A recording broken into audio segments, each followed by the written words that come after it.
नमस्कार दोस्तों, कैसे हैं आप लोग। आशा आप लोग अच्छे होंगे। दोस्तों, आज की कहानी है सरहद का फौजी। दुख के दिन जेठ की दोपहरी जैसे होते हैं, लंबे उबाऊ त्रासदायक, जो खत्म होने के में ही नहीं आते, और सुख के दिन थकान के बाद की रात की तरह होते हैं, जो कब गहरी नींद में गुजर जाते हैं पता ही नहीं चलता।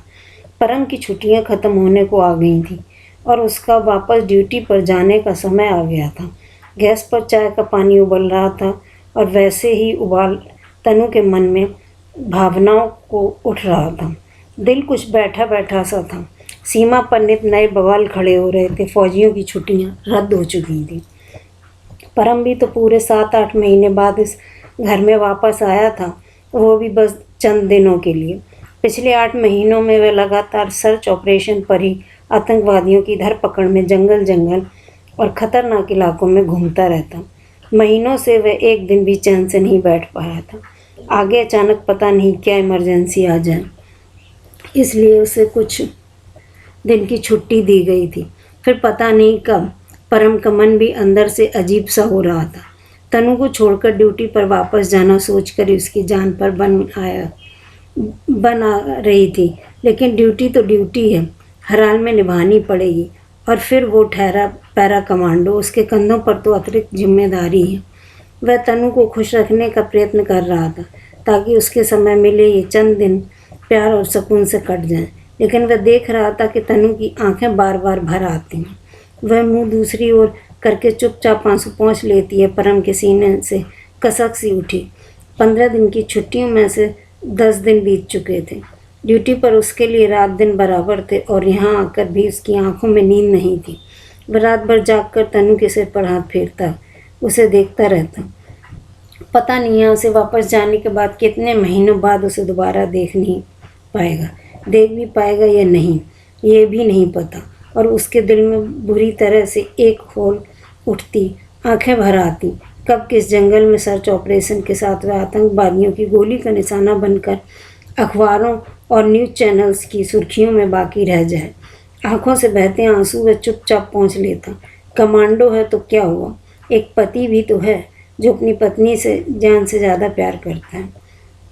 थोड़े दिनों की छुट्टी में भी उसे घर की चिंता सताती है। सब ठीक है कि नहीं, घर में ज़रूरत का सामान है या नहीं। उसके चले जाने के बाद तनु को परेशान ना होना पड़े और संभव तनु को हंसाने की कोशिश करता।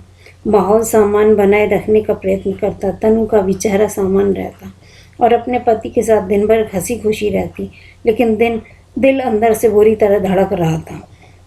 घड़ी के कांटे के आगे बढ़ते देख तनु का मन करता उस समय को रोक ले, और हर क्षण उसके मन की आकुलता बढ़ती जा रही थी।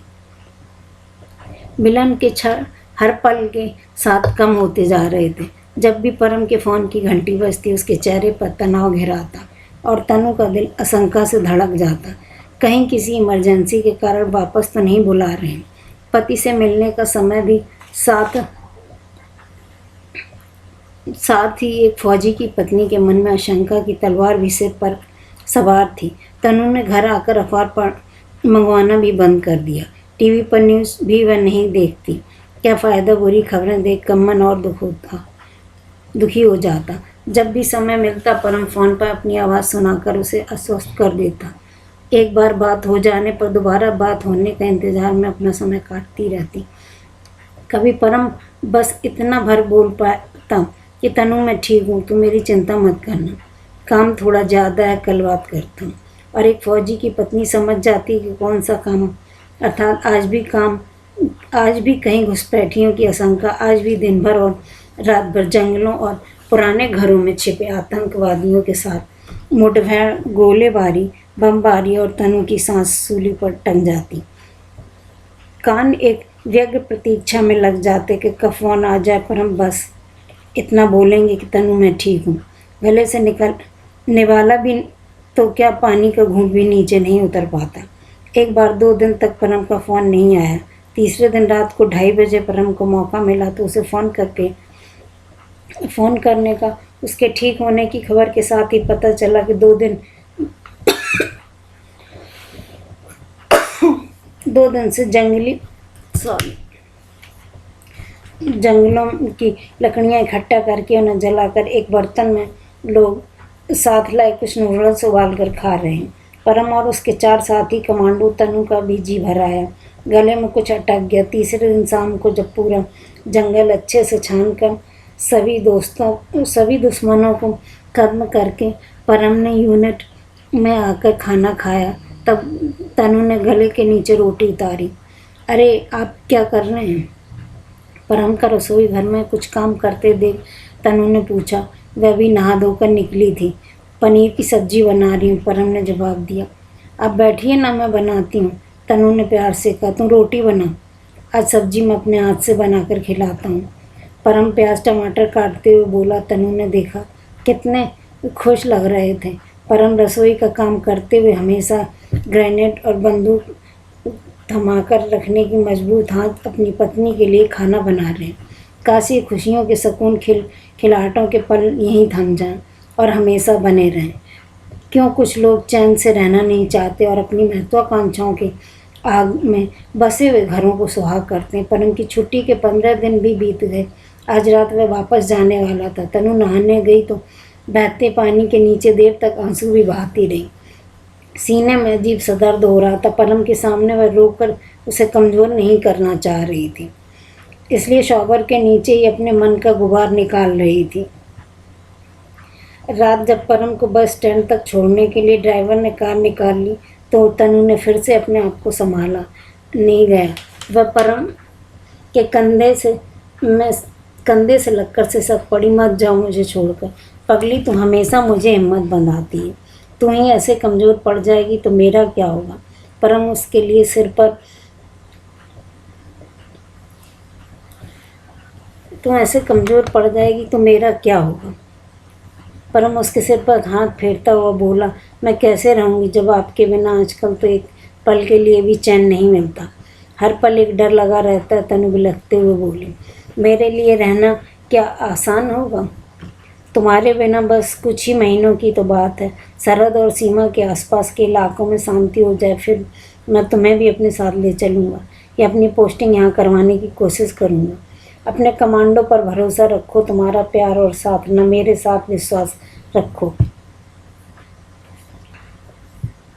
मुझे कुछ नहीं होगा, परम उसे गले लगाते हुए बोला। तनु की आंखों में लगातार आंसू बह रहे थे। तनु लिपस्टिक लगाकर ना अचानक परम बोला। क्यों? तनु आश्चर्य से बोली।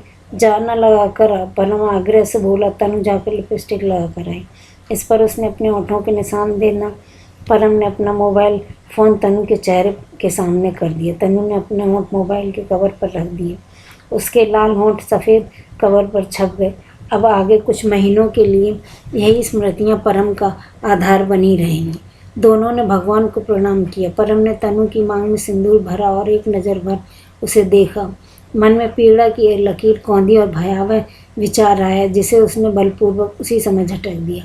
तनु का हाथ थाम कर भारी मन से घर के बाहर आया, जैसे तैसे ताला लगाया और एक नज़र घर को देखा। क्या पता फिर देखना नसीब हो या ना हो, किस बार का जाना आखिरी बार का हो जाए। एक कमांडो के लिए इस बात का कोई भरोसा नहीं होता। बस में चढ़ने से पहले परम ने तनु को समझाया, अपना ध्यान रखना और देख रोना बिल्कुल नहीं, वरना वहाँ पर मेरे लिए ड्यूटी निभाना बहुत मुश्किल हो जाएगा। हर पल मन की तुझसे ही अटका रहता है। अब मेरी चिंता मत करिए, बस अपना ध्यान रखना जी, और जल्दी वापस आना, तनु रोते हुए बोली।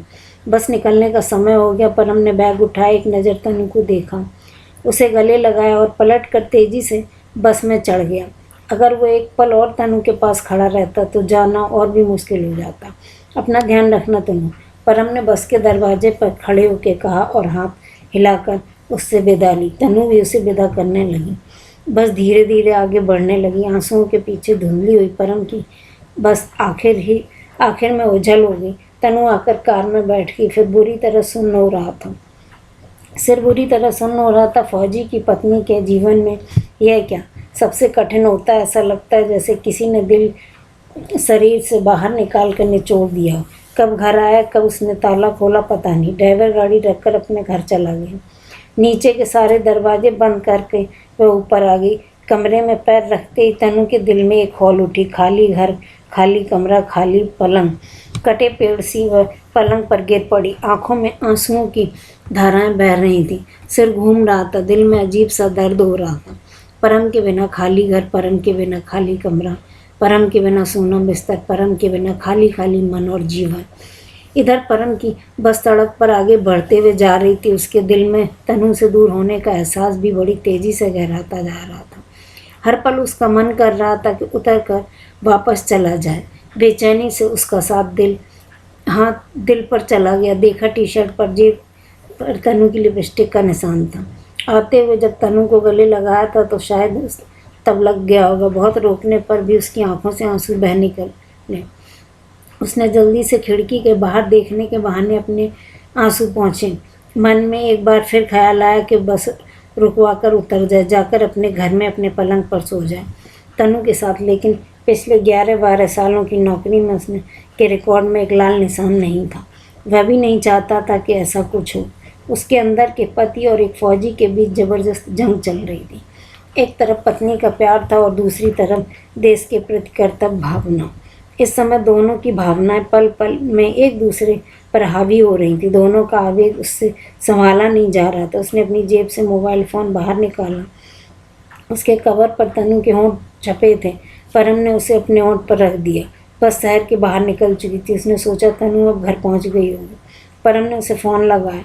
तनु पलंग से पीठ टिकाकर बैठी थी। उसका पलंग पर लेटने का मन ही नहीं कर रहा था।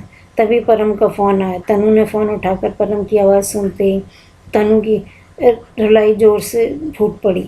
ए मेरी जान, परम विचलित होकर बोला। तुम ऐसी कमज़ोर पड़ जाओगी तो मुझे कौन हिम्मत बंधाएगा। ये दिन भी निकल जाएंगे। तुम तो इतनी हिम्मती हो कि हमेशा ही तुमने मेरा साथ दिया, मुझे सहारा दिया। तुम्हारे मनोबल के कारण मैं देश के प्रति अपना कर्तव्य पूरी निष्ठा से निभा पा रहा हूँ।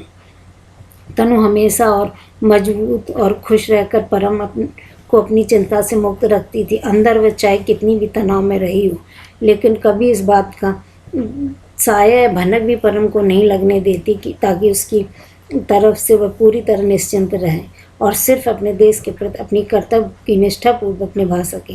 वह जानती थी उसका पति एक कमांडो, उसकी जिम्मेदारियां अत्यंत कठिन और महत्वपूर्ण हैं। वह खुद को कमज़ोर करके परम को भावनात्मक स्तर पर कमज़ोर नहीं करना चाहती थी। इसलिए वह हर अच्छी बुरी परिस्थिति में अपने को स्थिर रखती। वह सच्चे और कर्मठ फौजी की पत्नी थी, लेकिन अब हालात ऐसे हो गए थे कि हर पल तनु के मन को डर सताता रहता था। आजकल उसका मन बड़ा कच्चा सा हो रहा था। हर समय मन में एक आशंका सिर उठाए रहती थी। फिर जैसे तैसे उसने मन को संयत करके बोला, आप मेरी चिंता मत करिए, मैं ठीक हूँ। चल लाइट बंद करके सो जा। मैं पूरी रात तुझसे बात करता रहूँगा। यही समझना कि मैं तेरे साथ हूँ। परम प्यार से बात करता रहा। दोनों के पास सिर्फ एक दूसरे की आवाज़ का ही सहारा था। अब दिल को थोड़ी तसल्ली रही। अब अगली बार मिलने तक बस एक दूसरे की आवाज़ सुनकर ही खुद को बहलाए रखना होगा। परम की ड्यूटी पर गए 8 दिन हो गए। उसके साथ छुट्टी पर बिताए 15 दिन तनु को सपने जैसे लग रहे थे। जीवन में फिर वही सन्नाटा, खालीपन, इंतज़ार और कब दोबारा मिलन हो। ये सब तो शायद फौजी की पत्नी के विवाह के गठबंधन में ही बांध देता है विधाता। फौजी तो एक ही सरहद पर ड्यूटी देता है, लेकिन फौजी की पत्नी रात दिन डर, आशंकाओं, अकेलेपन, असुरक्षा, खालीपन की ना जाने कितनी सरहदों पर रोज़ अनगिनत जंग लड़ती है और तब भी अपने अंदर चल रही सारी जंग को छुपाकर अपने पति को ढांढस बंधाती रहती है ताकि वह देश के प्रति अपना कर्तव्य को भली भांत निभा सके। तनु भी परम से फ़ोन पर बात हो जाती थी तो चैन की सांस लेती और फ़ोन रखती। फिर से बात होने के तक भावनाओं के न जाने कितने सागरों में डूबती उतरती रहती। आज सुबह ही परम ने बताया था कि ज़रूरी काम से बाहर जा रहा है। दिन में फ़ोन नहीं कर पाऊँगा, शाम को वापस आते ही बात करूँगा।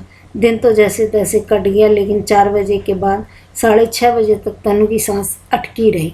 गले में कुछ फंसा हुआ था। अंतर में अकुलाहट रहती। 50 बार फ़ोन उठाकर देखा, लगाया, हर बार स्विच ऑफ। 7 बजे तक वह क्षण भर भी चैन से बैठ नहीं पाई थी। छाती में सांस घुट सी रही थी। वह हर दूसरे रोज़ की कहानी थी। तभी मोबाइल की घंटी बजी।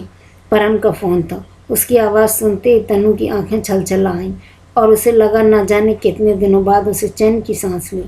वह चैन अभी तो है, कितने घंटों तक बरकरार रह पाएगा, अगले ही पल क्या होगा यह फौजी की पत्नी नहीं जानती थी। दोस्तों, आप लोगों को यह कहानी कैसी लगी?